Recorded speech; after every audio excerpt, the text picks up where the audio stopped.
السلام عليكم ورحمة الله تعالى وبركاته. مرحبا بكم في قناة سهيلة كنغي. اليوم جيتكم بموضوع حول لي زاسيد أو الأحماض العضوية، وراح نتكلم شوية عليها وكذلك على الأحماض الأمنية، وراح تشوفوا يعني الفرق ما بين هاد الأحماض هادو زوج، لأن معظم الأسئلة كانت تجيني ما يفرقوش ما بين الأحماض العضوية والأحماض الأمنية. قبل ما نبدأ في الموضوع هذا اللي راح يهمكم وهو مهم جدا، ماذا بيا لو كان يعني تتابعوا الموضوع من الأول للأخير هكذا باش تستفادوا يعني بكل نقطة راح نذكرها في هذا الفيديو هذا. إذا باش نسهل لكم شوية الموضوع راح نبدأ بالأحماض العضوية. واش نقول لكم هي عبارة على مركبات عضوية حمضية، نلقاو فيها الكربون، نلقاو فيها الهيدروجين يعني بشكل دائم، وكذلك نلقاو فيها الأكسجين، ونلقاو فيها النيتروجين، ونلقاو فيها الكبريت والفوسفور.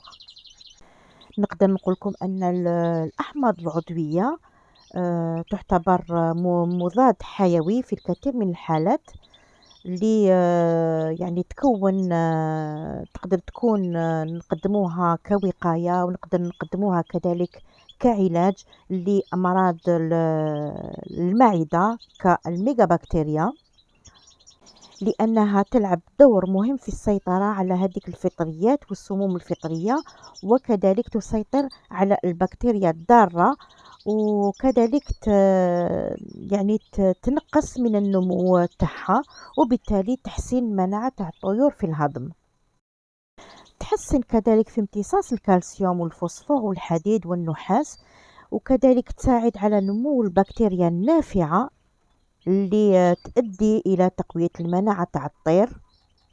هنا نقدر نقولكم أن الأحماض العضوية تأثر كتير على الجسم تاع الطائر، وتزوده بالطاقة، لأنه يمثل عنصر مهم فيه هذا العنصر، هذا هو عنصر الكربون اللي هو بحاجته في إنتاج الطاقة.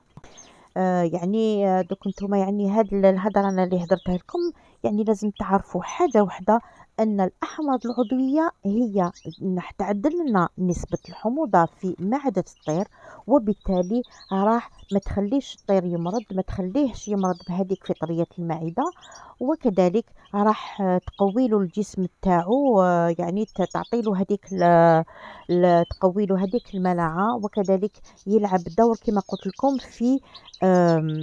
في تقوية الجسم، وكذلك قلت لكم فيه نقدر نقولوا أنه مضاد حيوي، يعني اللي يحتاجه جسم الطائر. لهذا نقول لكم أنكم لازم تقدموا الأحماض هذه العضوية اللي راهي موجودة في السوق، يعني بكثرة، فيها يعني عدة ماركات وعدة يعني تلقاوها في السوق.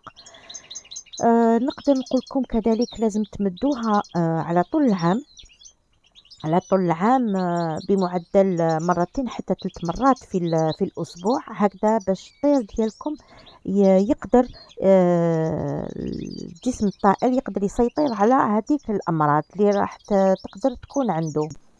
إذا نروح نشوف إذا الأحماض الأمنية، كذلك عندنا أنواع اللي راهي تتباع في السوق اللي لازم تاني نقدموها للطيور ديالنا طول العام، وراح نشوف يعني لا ديفيرونس ما بين الأحماض العضوية والأحماض الأمنية. إذا وش هي إذا الأحماض الأمنية؟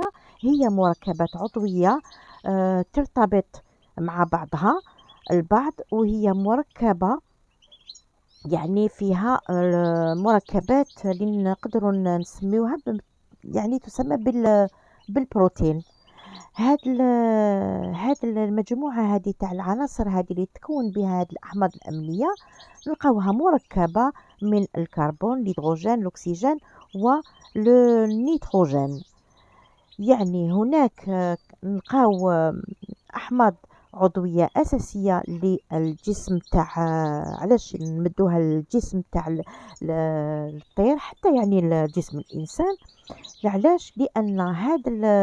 لأن هاد الأحماض هذه كما قلت لكم الجسم يكون يعجز على تصنيعها، علاش قلت لكم الأحماض الأمينية مليحة؟ على خاطر هاد الأحماض هذه الأمينية هي اللي تبني البروتين في الجسم تاع هذاك الكائن، وهي اللي تصنع هذيك النواقل العصبية تاع جسم الطائر أو جسم الإنسان، وكذلك تحمي صحة القلب والأوعية الدموية، وكذلك نلقاو فيها وظيفة لتصنيع مركبات أخرى.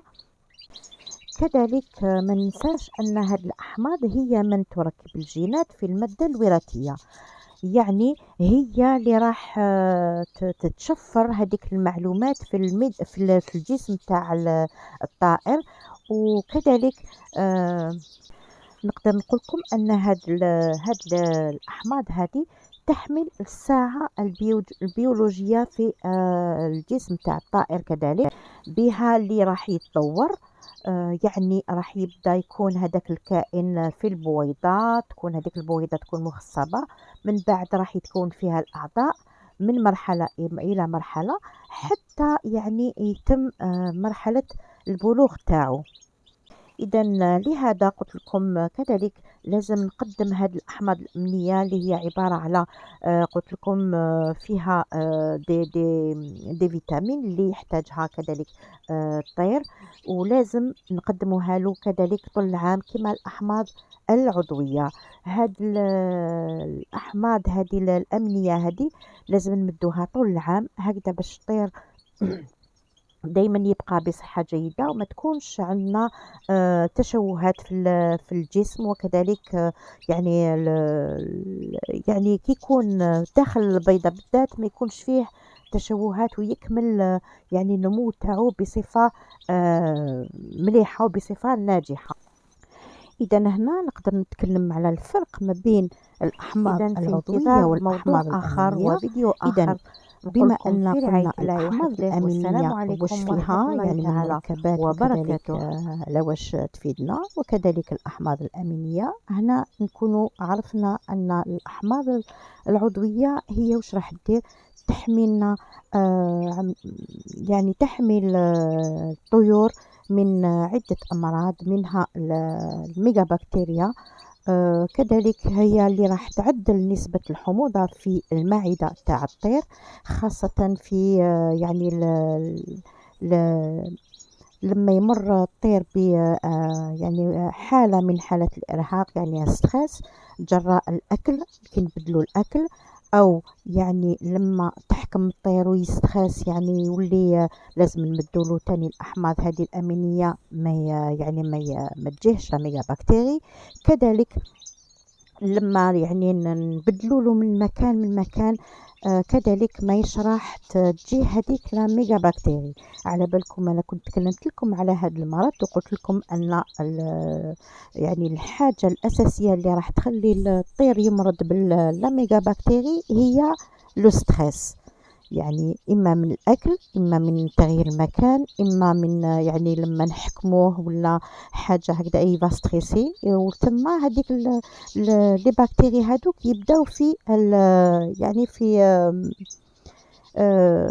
في تكاثر رهيب. أما الأحماض الأمينية هي اللي الأحماض هذه هي اللي نقدر نقولوا أساسية في تكوين الكائن، يعني تكوين الطير هكذا. يعني هي اللي تخلي تكون هذيك المادة تاع اللي تخلي الطير ما يكونش فيه تشوه، وبهذا راح يعني الطير يكون دائما بصحة جيدة، كذلك خاصة في النمو تاعو ما يكونش فيه تشوه خلقي. إذا هكذا يعني أنا حاولت يعني نبسط لكم المفهوم قدر المستطاع باش تفهموا يعني الفرق ما بين لي زاسيد زورغانيك اللي هما الأحماض العضوية، واللي زاسيد زاميني اللي هي الأحماض الأمينية. إذا هنا بما أنكم فهمتوا إذا الفرق ما بين هذه الأحماض، قلت لكم لازم نمدوهم على طول العام، يعني طول العام لازم يكون الطير مزود بهذه الأحماض يعني الأمينية والعضوية. كما الأحماض العضوية نحطوهم يعني نعطوهم للطيور حوالي مرتين أو 3 مرات في الأسبوع طول العام. كذلك الأحماض الأمينية لازم نمدوهم على الأقل مرة في الأسبوع حتى مرتين. لهذا دايما نعاود نولي نقولكم لازم يكون عندكم جدول تسيروا عليه، تمدوا الأكل يعني واش يلزم نمدوا الطيور هكذا باش ما تغلطوش. كذلك كاين أمر آخر لازم نقوله لكم، أن الأحماض العضوية لما نمدوها طول العام بهذه الطريقة هذه من 3 مرات حتى يعني أنا يعني ما يعني كيفاش نمارسها نخدم نمدها يعني خطرة في ال15 يوم، يعني مرة في الشهر نمدها مدة أسبوع كامل. يعني ما راح يصرى لهم والو، بالعكس راح يكون طير بصحة جيدة. نمدها أسبوع كامل ومن بعد الأسبوع الثاني راح نمدها 3 مرات وهكذا، يعني هذا كامل نمدوه طول العام. إذا هكذا إن شاء الله نكون فتكم بكل هذه المعلومات. نقول لكم دمتم في رعاية الله وحفظه، والسلام عليكم ورحمة الله تعالى وبركاته.